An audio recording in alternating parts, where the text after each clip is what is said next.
right, up next we have Susan Gerbic, founder of Guerrilla Skepticism on Wikipedia. And she is talking about beholding the power of Wikipedia.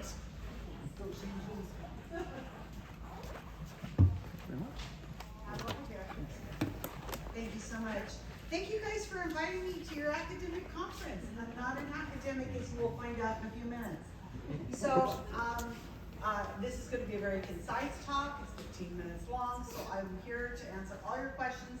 And some of the things I will make up, some of the things will actually be true that I will be able to tell you. But my actual role I spend the most time in is the role of the Greek vampire, which is the psychic medium. That is my real expertise. But I'm going to be talking to you guys today about something much more important, and that is the power of Wikipedia. There is no more important project happening in the scientific community, crowdsourced, today than the project that I'm going to talk to you about. And I hope to convince you in the next 15 minutes why that is. And if you want to give me, is there a clicker? Oh, here it is. Sorry, I should have grabbed that, huh? So this is my nonprofit that I run. It's AboutTimeProject.org. Thank you, JREF, the James Randi Educational Foundation. They gave me the grant, the JREF grant, many years ago. We're looking for new funding, by the way. No, I'm only kidding. I am a nonprofit, and yes, so I'll take new money from them. Okay, so what I'm going to be talking about today is, I should look at the clock. Okay, so I'm 5, the hand was there. Okay, got it. So what I'm going to be talking to you today about is the Guerrilla Skepticism on Wikipedia project that I founded about 2010, something like that. We are a Wikipedia editing team. We are probably unique in editing Wikipedia. I don't believe there's any other Wikipedia editing teams. There certainly are no Wikipedia editing teams. In fact, I don't know of any real Wikipedia training. So if you want to become a Wikipedia editor, you have to watch videos, you have to figure it out for yourself. I have training, and it takes about 4 months to finish my training. And our training and our community is located on a secret Facebook group called The Secret Cabal.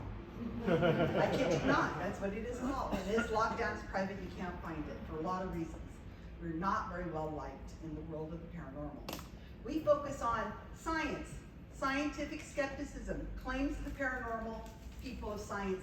We are also one of the only groups that I've ever heard of that is working in all languages possible. I have team members, there's about 80 of us right now, all over the world. Absolutely all over the world. The training we've created, that I created, is mostly, I can train in a lot of languages. Of course, they have to have enough English to be able to learn from me, but for the most part, we can teach pretty much anybody. We are unpaid, we are a volunteer organization, and we are touching so many lives that you just can't even imagine how many we get to go through. Okay, so I put this up here, and I should have blurred this a little bit, because I know you guys are gonna all want to look at this screen and start reading. So stop, don't read it, it's not important. I know you guys, I know what this community is like. You got something there written, I gotta read it, okay? This is Barbara O'Neill. I'm sure you guys have all heard of her. She's a very famous, no, I know you haven't. This is an example I'm giving you. She's an Australian naturopath.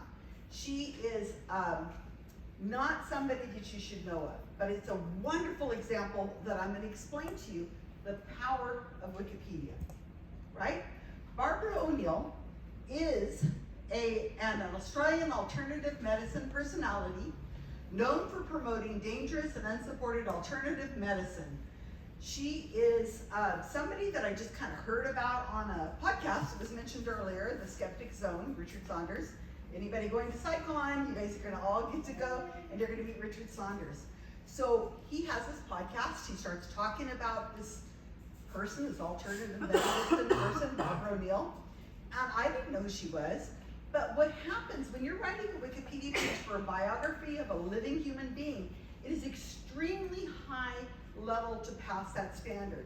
You just can't, this is not a website, this is an encyclopedia, and to pass that standard is very confusing, and I can have a long conversation with you about it later if you really want to know, and I might even, like I say, be true, part of it.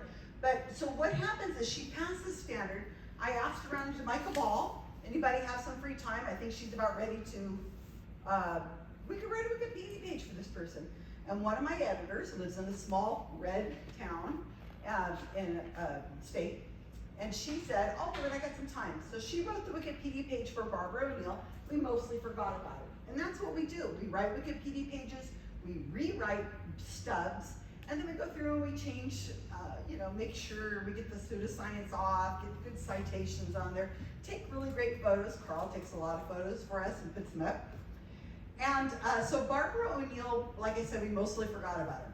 But activism, which is what I'm doing, this is activism, because I recruit people from all over the world, and if anybody wants to edit, or if you want to put me on some kind of podcast or anything, so I can beg for more editors, because I badly need editors. So we have to measure our success. How else are you going to know if you're doing good? I mean, if you're doing an activity, you have to have a way of measuring it. So the way we measure it, this is the only way we can do this, is we look to see how many times the Wikipedia page has been accessed, right? How many times the URL has been used, press the button or whatever.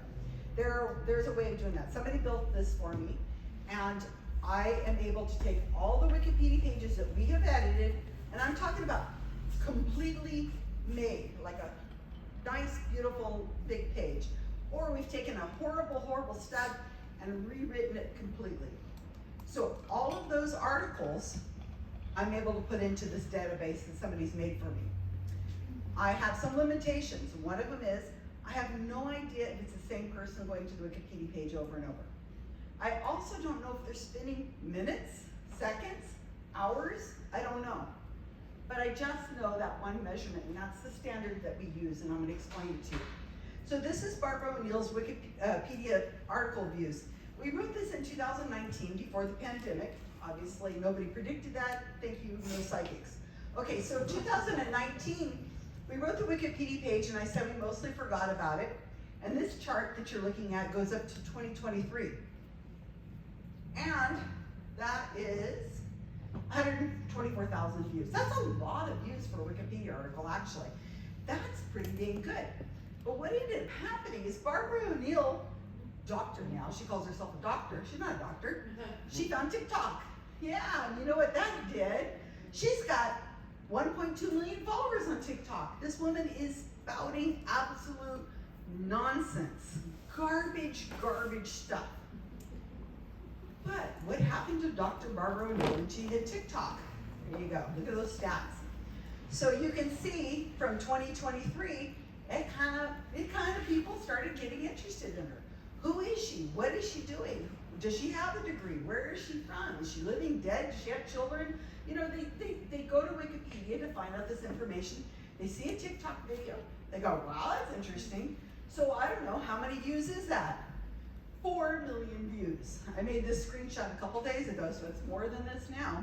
So it's over 4 million views since we wrote this Wikipedia page that we mostly just abandoned, forgot nothing, forgot all about, and just moved on with our lives. That's a lot of views. That is a lot of views. 4 million views? Oh my gosh, that's a lot of views. But that's nothing. That's nothing compared to the power of Wikipedia. Let me show you. So when you do an internet search for a person, a place, or a thing, Google, Edge, Chrome, whatever you're using, you're doing an internet search. It's going to look like this. So I put her name in here, no quote marks on there, Barbara O'Neill.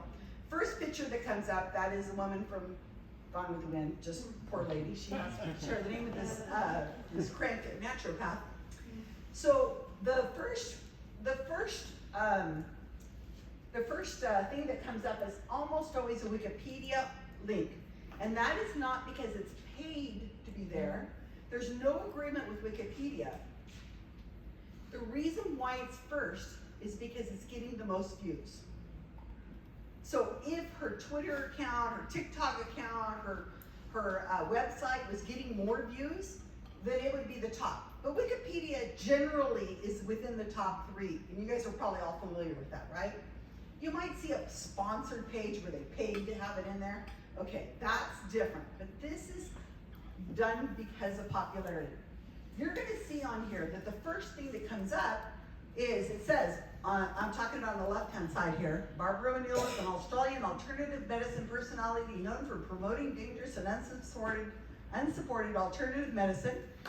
And if you look under the Google knowledge bar, which is the little thing over here on the right, that you see, it says underneath all the photos, Barbara O'Neill is an Australian alternative medicine personality known for promoting dangerous and unsupported alternative medicine site, Wikipedia, known for, see there's a known for here, dangerous and unsubstantiated alternative medicine claims. Where is that information coming from, you guys might say?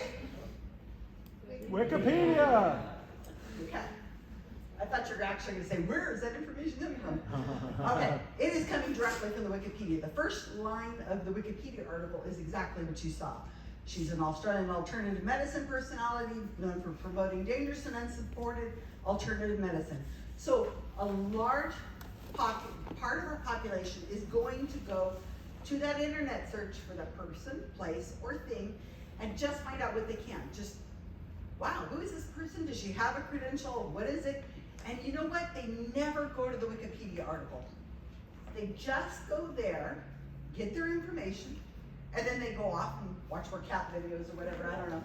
But that's what they're doing. So the views, the stats I was telling you, that 4 million views, it's only for people going directly to the Wikipedia link.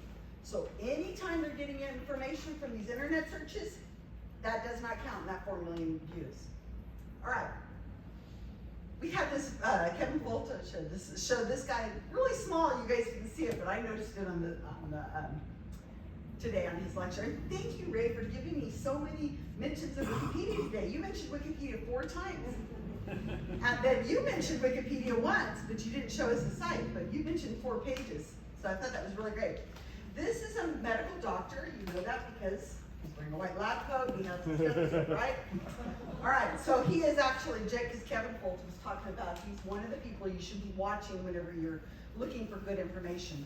So he has, thankfully, 2 million followers, right? More than Barbara O'Neill. But what this guy does is he does these really quick TikTok videos that are all about pseudoscience. I mean, he is like, boom, debunking them, boom, the next one, and the next one. He takes on Barbara O'Neill all the time. And his TikToks can get 10,000, 50,000, 600,000 views. These are massive channel this guy has, and he's absolutely educating tons of people. But he's going one time, to a Wikipedia page. One click, he's going to the Wikipedia page, and I'm not going to show you the video because I don't have the time, but he goes and he puts the Wikipedia behind himself, the article of what he's talking about, and he points to it as he reads it verbatim and highlighting it, that my editor that lives in a red town, a red state, who just happened to say, yeah, I got some time, the absolute words she put. He's verbatim repeating what he's reading on the Wikipedia article. So that one click that this guy did to a Wikipedia article could be giving 600,000 more people the information directly off the Wikipedia article. And this is what I'm talking about, the power of Wikipedia. And he's not the only one. We all use Wikipedia. We talk about it, we say, well, according to Wikipedia, or whatever. And like I say, Ray mentioned Wikipedia 4 times today. Now we know about the Fresno crawler, which I didn't know. I did know about that. So when you look at a number like 4 million views for this one obscure alternative medicine person that you guys have never heard of from Australia, this number is teeny tiny, but we have no idea what that number really is, because we have no way of knowing how many people are out there using our Wikipedia articles. Okay, so this is almost my last slide. Ooh, gosh, I didn't do that. So this is almost my last slide. This number changes every day. Remember, I told you, you have to have a way of measuring your success. You have to find a way of knowing, am I doing a good job? Does this worth 10, 15 years of my time that I've been devoting to this Gorilla Skepticism Wikipedia project? Is this even important? Does this have a measurable outcome? And it's hard to know, except the only way I know is by looking at how many times the Wikipedia article is viewed, is clicked on. My team, I want you to know, 45% of all the work my team does are in languages outside English. So, because pseudoscience doesn't end at the English language, right? We have to go and make sure that Wikipedia articles, and for students to plagiarize in all languages possible, right? We need to make sure they're getting really good information. It's ridiculous. There is this project that I run we have thousands of things we have to do, and there's just no time for it. So we have written, and remember, I'm only going to be able to track what we have completely written or what we have like taken from a stub and changed it into a really nice Wikipedia article. We cannot count every little tiny thing we do, which would be insane. So we've written 2,360, I wrote it on my hand, 2,360 articles. And this morning before coming here, my Polish editor, my only editor in Polish, has written 11 more. So we're at, so just going with the number of 2,360, I have a minute. How many Wikipedia article views am I gonna be able to tell you? Because I've got a second. What do you guys got? What number is it? How many times has those 2,360 Wikipedia articles been viewed? 200 million? How much? 400 million. 400 million. How much? 2 billion. 2 billion? Oh gosh, you guys. 2 billion and 1. 2 million. Well, I hear 2 million and 3. It's actually 220 million. That's a lot. So we're just a smidgen under there. So I want you guys to go and click on some of these links. Go to Barbara Mill and hit it a few times so tomorrow it hits 220 million, please. I appreciate it. During the pandemic, we wrote lots of pages on virology. I think those, we've written over 100 articles in virology in multiple languages, including RFK Jr.'s Children's Health Defense in French. And I think we wrote it in English and Spanish. I can't quite remember. But anyway, so if you have any way of wanting to be involved, or if you want to have me speak to a classroom or whatever you want, come on your podcast, do whatever. I'm happy to answer questions for you, and I'm happy to do a live thing. I do have stickers if you want stickers, and if you want my business card, I do have those, so please just ask. And that's it.